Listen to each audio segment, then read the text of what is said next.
Hola, en esta oportunidad trabajaremos sobre parte de estadística, algunas nociones como el muestreo, la población y las encuestas, cómo se elaboran, cómo se determina dentro de la población una muestra y el tipo de muestreos que tenemos. Espero que te sirva para tu aprendizaje. Analizamos aquí nuestra identidad para todos. El profesor Julio registró en tarjeta las fechas de este año. El 56º concurso de danzas con trajes de luces Candelarias 2020. Fue tan espectacular como siempre. Durante 3 días de concurso, la Asociación Folclórica Espectacular Diablada Villavista alcanzó 5606 puntos en su presentación en el Estadio Enrique Torres Belón y durante la parada y veneración que se realizó en 2 días, obtuvo en su participación 38,20 puntos, acumulando un total de 94,26 puntos, seguido de la Asociación Folclórica Diabladas Centinelas del Altiplano, con 93,45 puntos. Y en tercer lugar se ubica la Asociación Cultural Caporales Centralistas Puno con 91,29 puntos. ¿Cómo saber las características de 48 personas que participaron en la fiesta de la Virgen de la Candelaria? Para poder determinar estas características debemos seguir todo un proceso. Para eso es importante analizar sobre estadística los elementos que ella tiene y determinar cómo se conforma una población, cómo se establece en función de esta población una muestra, los tipos de muestreo y las encuestas que nos van a permitir datos para luego procesarlos. Así con esto vamos a empezar. Estadística en sí es una rama de la matemática. ¿De qué? De actuar frente a un problema. Frente a un problema social, un problema a un determinado entorno que es mi población, va a surgir un problema. Y nosotros vamos a tratar de darle una solución siguiendo un proceso lógico y sistémico. ¿Cómo? Empezamos obteniendo datos de ese problema. Estos datos nosotros los vamos a organizar y presentar en una tabla, en un gráfico. ¿Para qué? Para poder interpretarlos. Esta interpretación se va a hacer en base a una descripción, para luego de esa descripción nosotros poder generalizar. Y en esta generalización vamos a poder comprobar hipótesis. Y solamente así, contrastando estas hipótesis, vamos a poder tomar decisiones. ¿Decisiones para qué? Para dar solución al problema. Básicamente, de esto trata la estadística. Tomar decisiones en función de un problema, buscando siempre la mejor solución. Pero es básico para trabajar estadística, como vemos en el centro un montón de personas, definir qué es una población. Población viene a ser un conjunto de sujetos, de individuos que tienen una característica común a todos, que los diferencia de otros grupos poblacionales. Esta población puede ser pequeña o puede ser grande. Cuando la población es pequeña, nos da mucho más ventajas para poder trabajarla. Por ejemplo, al ser pequeña se ahorra más recursos económicos, materiales, humanos, financieros. Al ser pequeña, el tiempo es una ventaja, porque si fuera grande necesitaríamos más tiempo para procesarla. Al ser la población pequeña, tenemos menos margen de error, es decir, mayor confiabilidad. Entonces, cuando la población es muy grande, ¿qué hacemos? Obtenemos una muestra. ¿Qué es una muestra? Es una parte de la población. Lo ideal es que esta muestra sea representativa y estratificada. ¿Cuándo hablamos que sea representativa? En relación a la cantidad numérica. Es decir, si una población está compuesta por hombres y mujeres y en la población tenemos más mujeres que hombres, será representativa cuando mi muestra tenga también más mujeres que hombres. Y hablamos de estratificada cuando, si la población está compuesta por hombres y mujeres, ambos sexos estén representados en mi muestra, cada estrato. De esa manera nosotros vamos obteniendo nuestros elementos de la población para la muestra. Sin embargo, es necesario clarificar algunas cosas. Cuando nosotros hablamos de una población y una muestra, entendiendo que la población es un conjunto muy amplio y la muestra es más pequeño, obtenemos la muestra y hemos visto porque tenemos ventajas, la población se define como el conjunto de individuos, objetos, medidas de interés que participan en el problema de estudio, mientras que la muestra es parte de la población que se selecciona para obtener información cuyos resultados sean generalizables a la misma. Ojo, que la muestra puede ser elegida de distintas maneras. Si la muestra es elegida con un criterio técnico adecuado, entonces se podrá generalizar los resultados para toda la población. Caso contrario, no. Aquí tenemos un ejemplo de una población. 1500 estudiantes de la Universidad Santa Rosita. Si esos son los 1500, son todo el conglomerado de la población, nuestra muestra serán solamente 300 estudiantes. ¿De acuerdo? La población, no olvidemos que de la población yo extraigo un conjunto y ese conjunto va a ser mi muestra. Este es un conjunto de individuos que a nosotros nos va a dar ciertas características y estas características no comunes se van a traducir en datos. ¿En datos de qué? De las variables estadísticas. Entonces, miren, de la población obtengo la muestra, de mi muestra tengo los distintos datos que voy a obtener a través de las variables. Vamos a analizar entonces las variables estadísticas. Las variables estadísticas son características comunes a todos los miembros de una población, comunes y no comunes. Estas variables estadísticas pueden ser de dos tipos, cualitativas y cuantitativas.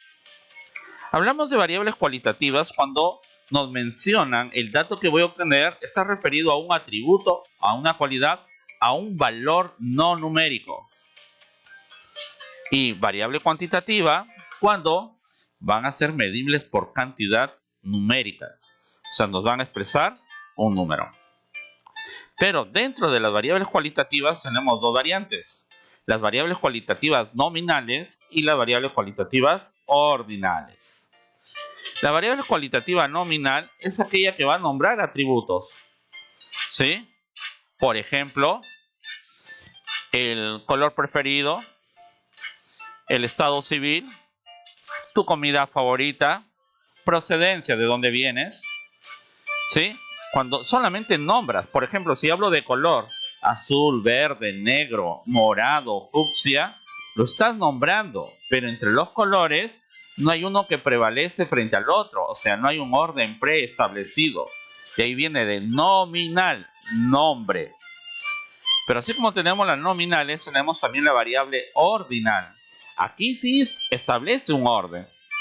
Por ejemplo, cuando yo establezco un orden, podemos hablar de nivel de autoestima, calidad de un producto, bueno o malo, lo estoy categorizando. Si yo te digo sección donde estudias, también está categorizada la sección A, B, C, D, E. Lo estamos categorizando.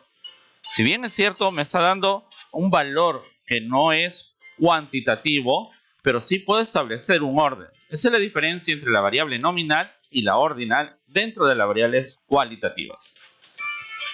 Así como aquí hay una subclasificación, en las variables cuantitativas también tenemos dos variables cuantitativas. Las discretas, que no están referidos cuando yo obtengo valores enteros. Los datos siempre me van a dar valores exactos, de unidad en unidad. ¿Sí? Por ejemplo, años cumplidos. Yo puedo tener 6, 8, 10 años cumplidos. Número de hijos que tengo. El grado académico. Alumnos por aula. Son ejemplos de una variable discreta. Y hablamos de una variable continua cuando los valores van a ser por lo menos números decimales. Es decir, estamos hablando de valores racionales.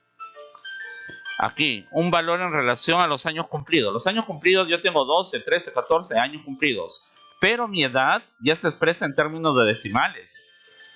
Mi edad varía momento a momento. O sea, yo puedo tener 15 años con 6 meses, 5 días, que ya me implica un valor decimal. Si yo tengo 15 años y 6 meses, mi edad será 15,5 años. Entonces ahí tenemos un valor racional. El pago de servicios. Cuando pagamos el recibo de luz, agua, siempre viene en términos decimales, nunca viene en valores enteros. Tu talla en metros es un valor decimal, 1,58, 1,65. Tu peso también es un valor decimal. Ahí tenemos ejemplos de una variable cuantitativa continua. Analicemos un poquito más, ¿sí? Para que quede claro. Si yo tengo aquí el nombre de 2, 4, 6, 7 personas que serían parte de mi muestra, vamos a ver aquí. Ahí tengo una variable que es el sexo, masculino y femenino. La variable es el sexo y el dato, el indicador, es masculino y femenino. Ahora, sexo, ¿es una variable cualitativa nominal o es ordinal? Definitivamente es una nominal, porque aquí no hay un orden. Lugar de nacimiento. ¿Dónde han nacido estos personajes? Lima, Ica, Arequipa, Trujillo, Piura. Estamos hablando de lugares que aquí no hay un orden preestablecido. No son números. Entonces es una variable cualitativa, pero en este caso le está dando el nombre de la ciudad. Entonces es nominal. Hablamos de edad. Pero observen, las edades aquí están en números enteros.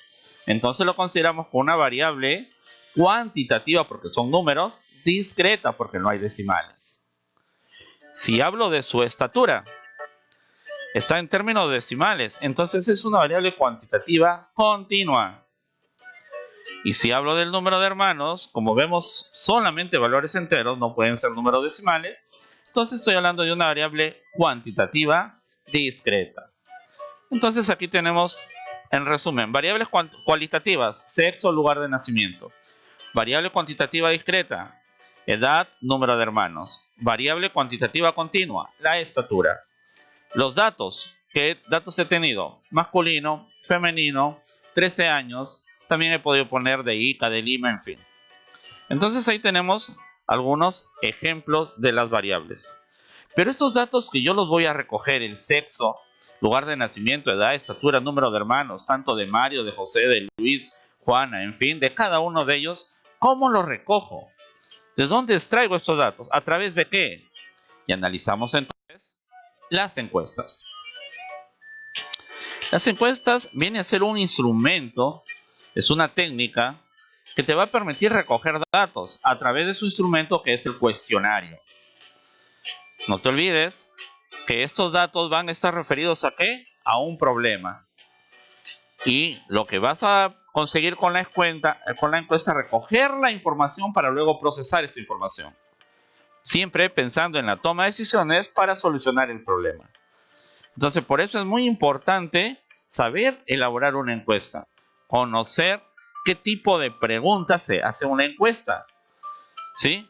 Hay encuestas que son anónimas, que son las más recomendables, puesto que en este caso el encuestado va a tener mayor libertad para poder ser sincero al momento de llenar la encuesta. Una encuesta debe tener dos tipos de preguntas. Uno, las preguntas abiertas. Las preguntas abiertas son aquellas que te permiten explayarse, profundizar sobre un determinado tema. Pero la desventaja es que es muy difícil procesarlas para poder tabularlas. ¿Sí? La pregunta abierta son preguntas en las que se permite al encuestado responder cualquier cosa en la pregunta. Con estas preguntas puede obtener una mayor riqueza de detalle en la contestación, pero tiene el inconveniente que las respuestas no son son difíciles de tabular, no son tan sencillas. Esa es la pregunta abierta, pero también Aquí tenemos, por ejemplo, ¿por qué sale a cenar fuera de la casa los fines de semana? Entonces ahí se explaya. Puede escribir en una línea, dos líneas, en fin. ¿Qué opinas de los candidatos a la alcaldía provincial? Igual. No es una opinión personal que no necesariamente va a coincidir con otras personas exactamente igual en su respuesta. Frente a esto tenemos las preguntas cerradas. Las preguntas cerradas es más fácil de tabular. En este caso, el encuestado no tiene la amplitud de poder responder lo que él le parezca. Simplemente seleccionar de un conglomerado de alternativas la alternativa que él considere correcta. Por ejemplo, ¿cuál plato prefieres? Merluza frita, ceviche, otros. Entonces él va a seleccionar de las tres una de ellas. ¿Ok? Entonces ahí tenemos los dos tipos de preguntas que puedes hacer en una encuesta. Ahora, ¿cómo vas a crear tu encuesta? Definitivamente, para crear una encuesta aquí te propongo 9 pasos. Primero, vas a determinar el objetivo de la encuesta. No te olvides que siempre vamos a ver el problema que hemos seleccionado. 2. Vamos a definir qué información debe llevar la encuesta. 3. Vamos a diseñar tu cuestionario. ¿Cómo va a ser tu cuestionario? 4. Vamos a determinar el segmento demográfico que vas a estudiar. 5. Vamos a definir el número de encuestas a realizar, es decir, nuestra muestra. 6. Vamos a enviar en este caso la encuesta. ¿Por qué medio lo vas a enviar? ¿De acuerdo? Ahora que estamos viendo, necesariamente no la encuesta puede ser de manera presencial 1 a 1, ¿no? Le puedes enviar vía online. 7. Vamos a, una vez obtenida la información, hacer el conteo y análisis de resultados obtenidos. No olvidar que al final lo que voy a hacer es sacar conclusiones. ¿Para qué? Para poder tomar decisiones basadas en los datos obtenidos. Entonces, ese es el proceso que nosotros vamos a hacer para crear una encuesta. Ahora, una vez que yo voy a hacer mi encuesta, necesitábamos establecer nuestra muestra. Y aquí tenemos unas técnicas de muestreo. Tipos de muestreo.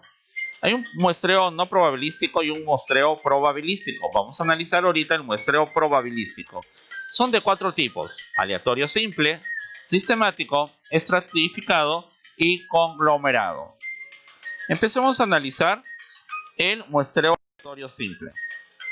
El muestreo aleatorio simple es cuando en una muestra aleatoria cada individuo es elegido en su totalidad por casualidad y cada miembro de la población tiene la misma probabilidad de ser incluido en la muestra. Es decir, de toda tu población, todos tienen la posibilidad de ser elegidos y aleatoriamente, al azar, vas obteniendo a cada uno de los elementos de tu población.